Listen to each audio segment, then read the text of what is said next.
Walang hindi masarap na kanin sa ganitong klaseng ulam. Pinakuluan ko po lang yan sa tubig, suka, tuyo, at saka sugar. Kung meron pa yung apple juice ka, mas masarap yun. At kapag naluto na at malambot na po yung balat ng pork chop po natin, magisa lang po tayo ng bawang at saka sibuyas. At pag nag-golden brown na, ilagay na po natin yung karne. At ilagay na rin natin yung pinagkuluan natin.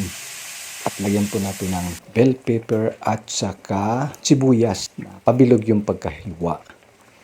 At pagkatapos niyan, tikman natin kung yung lasa kung masarap ba. At kapag nasatisfied na yung lasa na gusto mo, lagyan na po natin ng konting cornstarch para mas may lapot konti yung sabaw. Huwag masyadong malapot na malapot kasi hindi na maganda tingnan. Yung tamang-tama lang po yung pagkalapot para mas maganda tingnan at masarap kainin.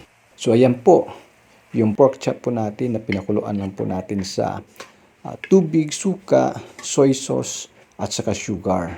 Tara, kain na po tayo. At nang mabusog at mag-enjoy yung buong araw po natin dahil sa masarap na pagkain. Huwag kalimutang mag-follow and share. Pwede na rin po kayong mag-subscribe.